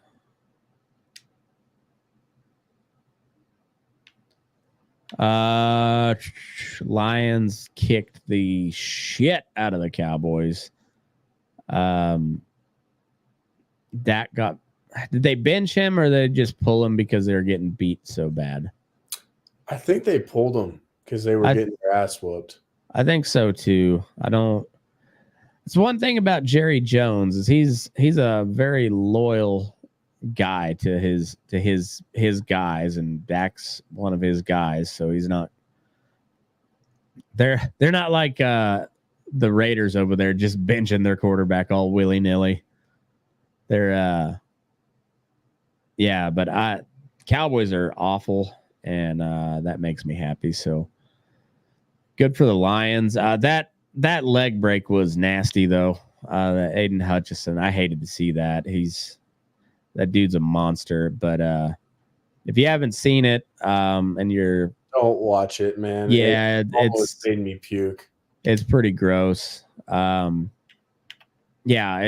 you ever saw the Anderson Silva when he snapped his leg, it's the same type of break, except Hutchinson was running full speed and it just ran into another dude, I think, right? So leg on leg same type of deal as those MMA leg breaks, whereas checking a kick. And this one it's ran into each other, and Aiden's leg almost wrapped around the other guys, and it was gnarly. So hopefully that guy can come back healthy. That was a nasty leg break. Falcons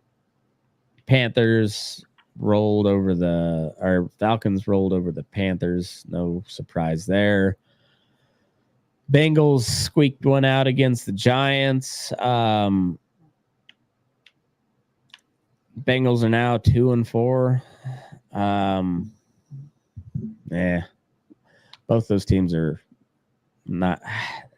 Makes you mad. You see when you see a really good quarterback like that just wasted. Yeah, it sucks. Yeah. Well. And then Bills beat the Jets 23-20. This was a pretty ugly game. Neither team looked particularly good. The Jets really, not the Jets, but the Bills and Josh Allen came out like smoking hot.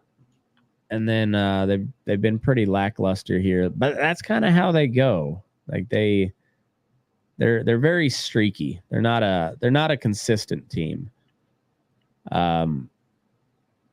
But I don't know who's gonna beat the Bills in the East. So Josh Allen's been good in the playoffs. His defense has let him down several times, but that AFC East is kind of trash, honestly. Yeah, it really is. People just kind of forgot the Miami Dolphins exist because Tua died on the field for the 5th time or whatever. He needs to retire. He really does. All right, NFL coming up. We got the Broncos on Thursday night. Oh, gross. Broncos at the Saints. Broncos are road favorites, -2.5. I don't trust that at all. Over-unders at 37.5. I don't like anything about that game at all. I'm not putting money on it. Yeah, I don't like anything about that. Is Derek Carr out? I think he is, yeah. Okay. Who's their backup?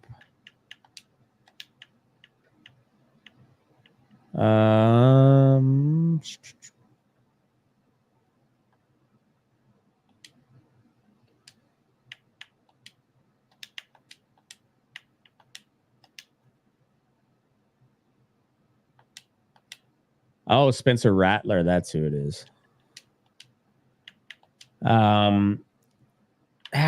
That should be a game that the Broncos win, but I'm not going to bet on it. Games they should win, they get beat. So yeah, I don't trust them. Talk about the worst London or worst game for London people. Patriots and Jags. Gross. Fuck that game. I'd love to see the Jags just whoop on the Patriots. Just ruin Drake May's career before it even starts. Oh, that's right. He started last week, huh? Yeah, there's no need to watch that game. It's going to be early anyways. Just there's no need. Seahawks at the Falcons. Falcons -3, over under at 51.5. That seems like a high total. I'm going to take the under.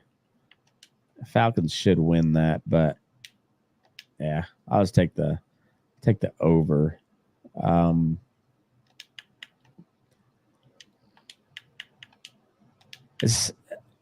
What's the deal with the Seahawks? What?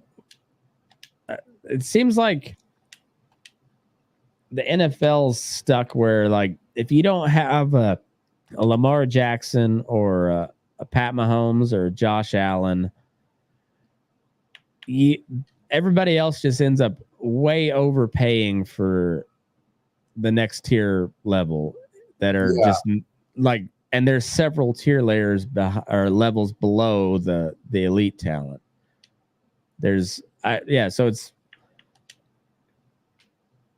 Lamar Jackson, Pat Mahomes, Josh Allen, and maybe you can kind of throw Baker Mayfield in that category, but he hasn't had the, continued success of the others. But he's not far behind, I suppose, and like years of success. He's kind of stringing them together pretty good, but I still wouldn't put him in like that elite category just quite yet. And then everybody else is just kind of meh. There's no real standout at the quarterback position outside of the elite status. Yeah, that's kind of it. And yeah, but then the quarterback market's outrageously priced. So you're getting guys like Sam Darnold's going to get fucking paid after this year. Brock Purdy, Brock Purdy's a good quarterback. I think he's a solid quarterback. He's probably going to get paid. I don't know if it's going to be by the Niners, because they're going to have to pay a lot of people if they want to keep that shit rolling. I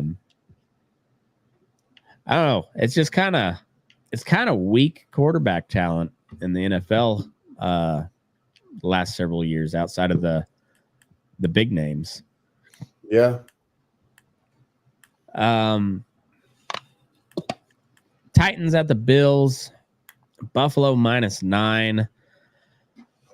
That's a lot of points. The Titans are terrible,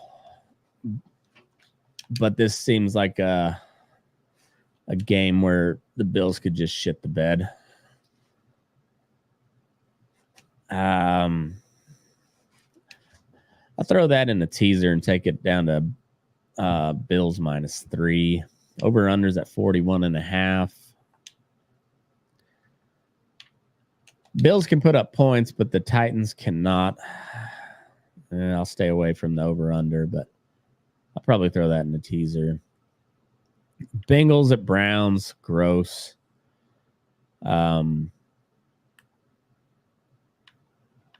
I'm not going to pay any attention to that game. We'll talk about next week when we say again that they're wasting Joe Burrow at quarterback, but maybe Deshaun Watson will suffer a debilitating injury. Yeah, there's always a chance. I don't typically hope that on people, but I'm not saying I'm hoping it on him, but I'm not hoping it on him.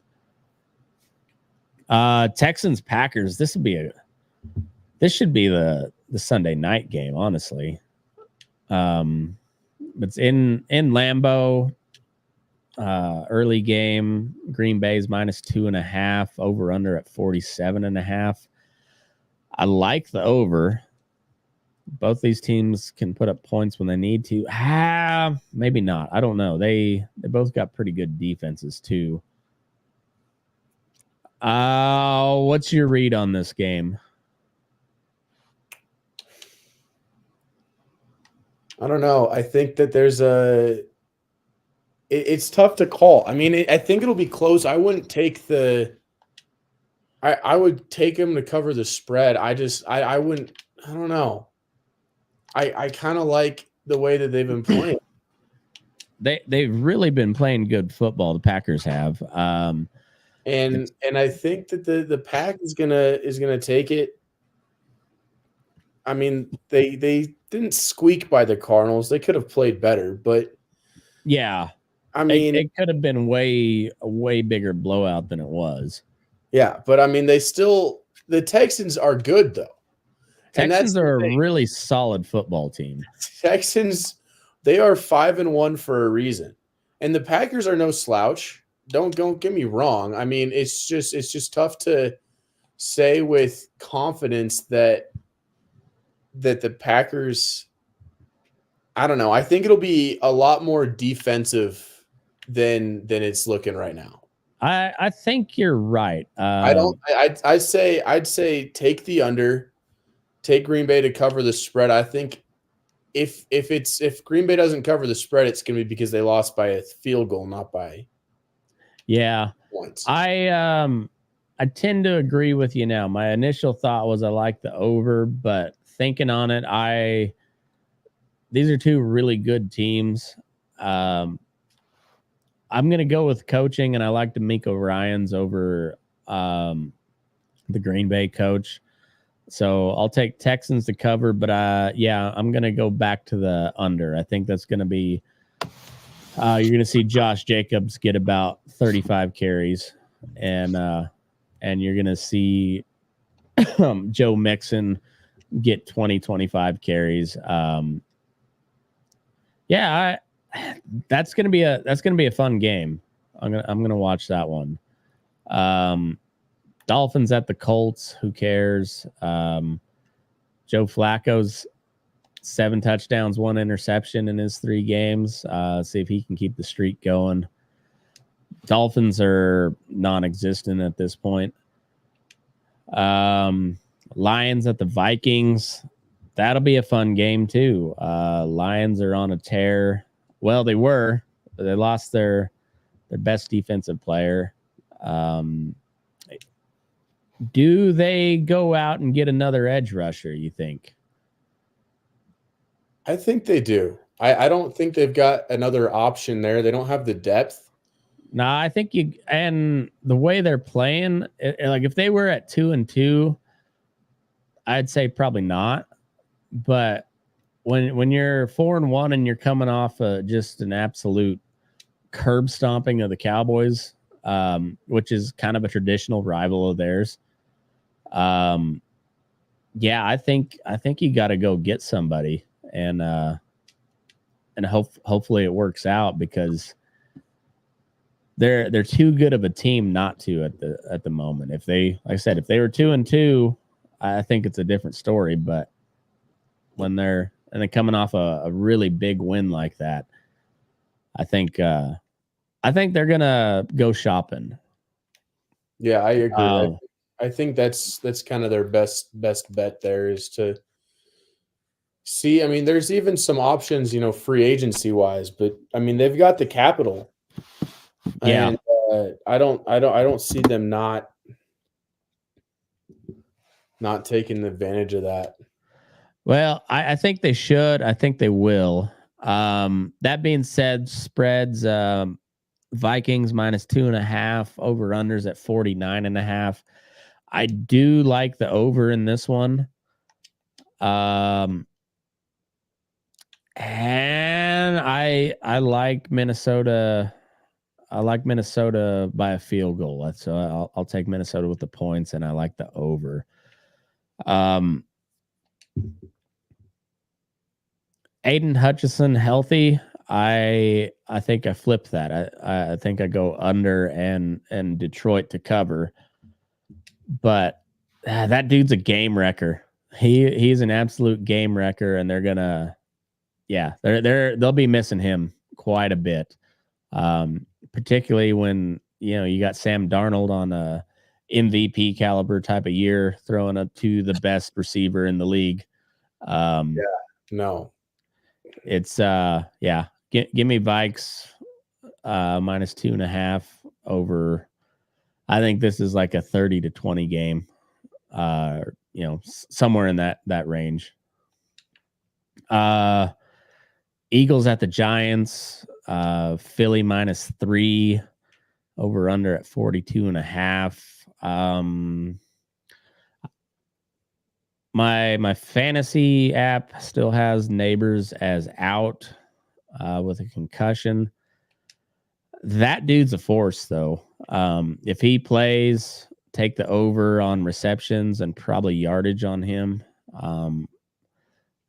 Probably anytime touchdown. If not,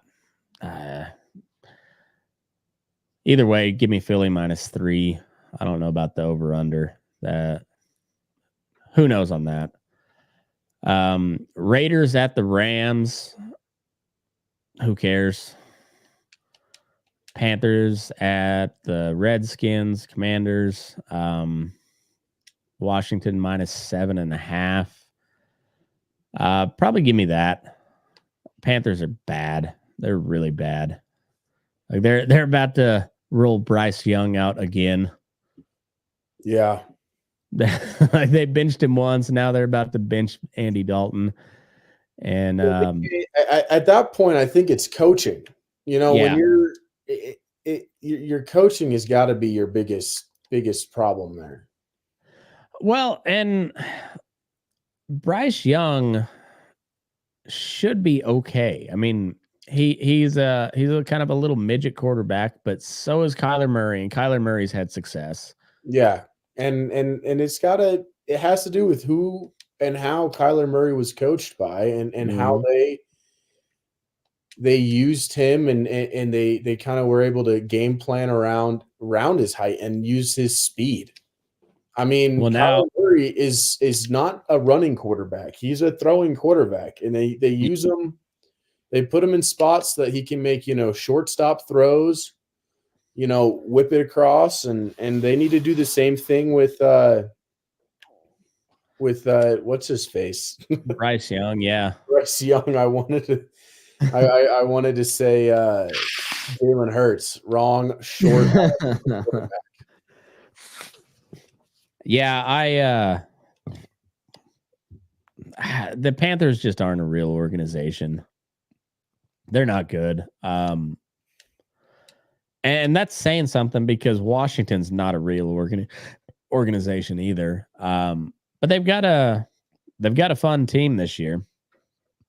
It won't last, I don't think, but Jaden Daniels is for real. Then we got Chiefs at the Niners. This is so Mason, is he back?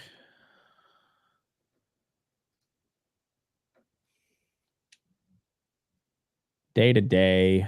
So they're on their third string running back at the moment, the Niners, and how about, I guess the Chiefs are pretty banged up too. We got Niners minus 1.5 over under at 46.5. Give me the Chiefs.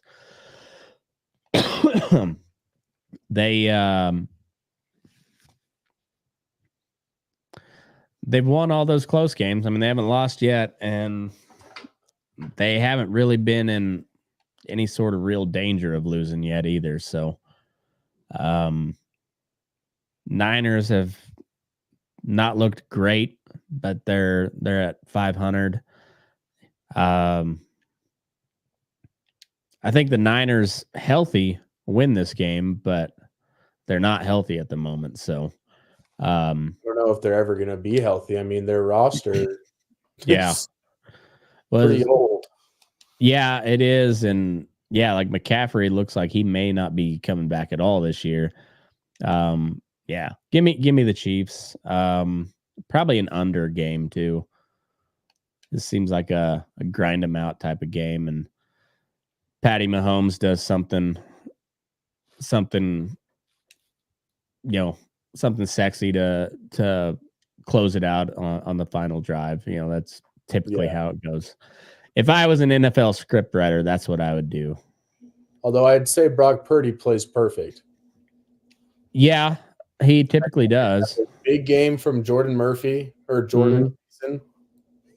And you're going to have a really, really good game from Brock Purdy. And then you'll see Patrick Mahomes get the ball with 4 seconds left and figure out a way to get a field goal.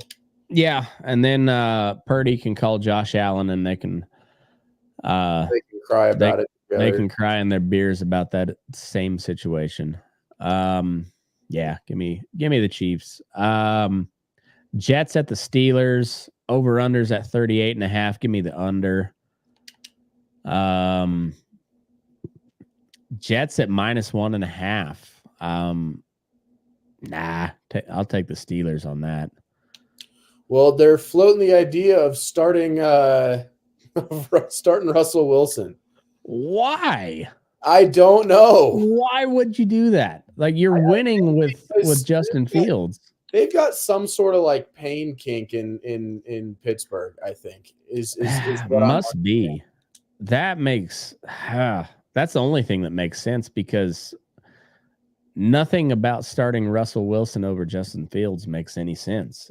Particularly when you're 4-2 with Justin Fields at the helm. Like, just keep doing what you're doing, man. They they let him run all over Vegas. Granted, Vegas is not a real team, but yeah. Is that an actual consideration, or is that just a storyline to get people talking? As far as I know, it's an actual consideration. Well, that's retarded. Like I don't disagree. That's dumb. Give me the Steelers with the caveat. If Fields is starting, give me the Steelers minus 1.5. Give me the under either way.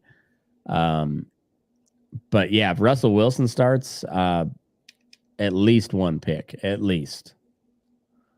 And then the Monday night game, we got a double. We're at week 7 and we're still doing double headers on Monday night? I don't get it. But Ravens at the Bucks will be fun. You got Baltimore minus 3.5, over under at 48.5. I kind of like this as an under game, and I like the Bucks to cover. I don't think they win. I think it's a field goal game. And I think it's like a 24-21 game. Baltimore takes it. I'd take that. And then Chargers at the Cardinals. LA's minus 2.5. That's still weird calling the Chargers LA still. Anyway, Chargers minus 2.5, over under at 44.5. Probably take the under in this. And I don't know who wins that game, but I don't think they're going to get to 45. Chargers don't give up a whole lot of points. the Cardinals, when they're not clicking, they're not very good. When that offense is clicking, they're hard to beat. But when they're not, they're not very good. Bears and Cowboys on a bye. The Cowboys will be ready for that. I don't know. I'm still as unexcited as I am about the championship series. I'm still paying attention to baseball first, and honestly, college football second right now. College football is really heating up, and I think there'll be some fun games to talk about come next week on the college side. There'll be some decent NFL games, but we're still early enough, and with a 17 game season, there's a lot of shit that can happen yet in the NFL. So, yeah, we'll see how. I guess we could have the Yankees in the World Series by the time we come back. We could have either the Mets or the Dodgers in the World Series by the time we come back next week. I hope the Mets Dodgers series is still going. I don't think the Yankees Guardians will be. But we'll see. You got anything else for the week? No, I think we hit it. There's a couple, in the American, there's the Memphis North Texas game.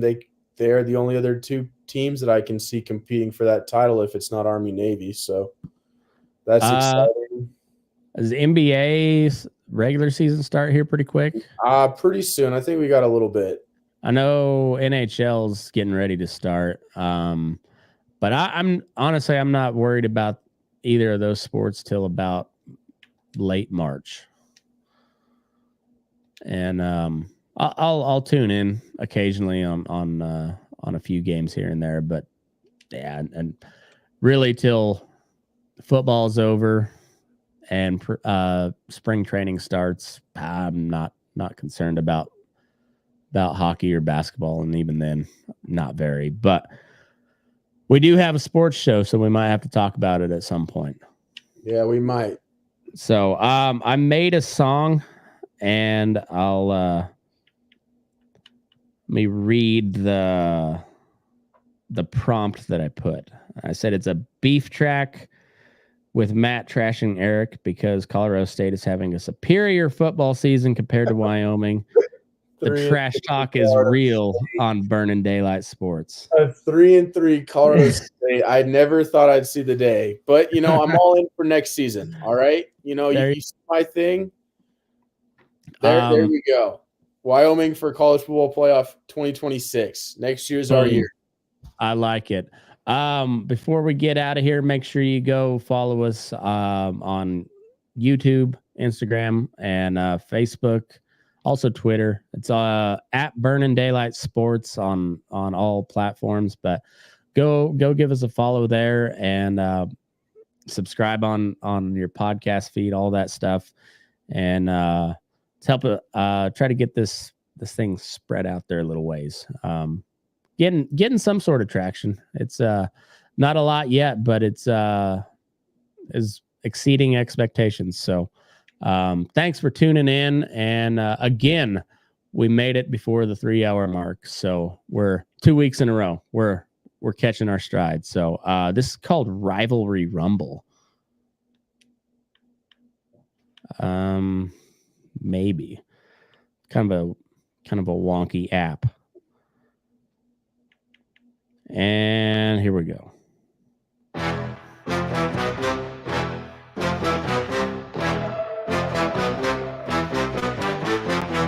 Yo, Matt, you gotta hear this back. The Wyoming team lacking kind of whack. Colorado State, we on the attack. While your Cowboys stuck in the past. Watch the same pop down, wait to repeat. Green and gold, we refuse to beat. Brown and gold just can't compete. Taking L's as your regular feat. Burning daylight while your hopes crash. Matt, you know your boys just trash. CSU shining bright, hearts won't clash. While your dreams gone in a flash. Eric's smirking cause he knows the game. Ram fans wild and sticking the claim. Cowboys left in the hall of shame. Victory ours and we ain't the same.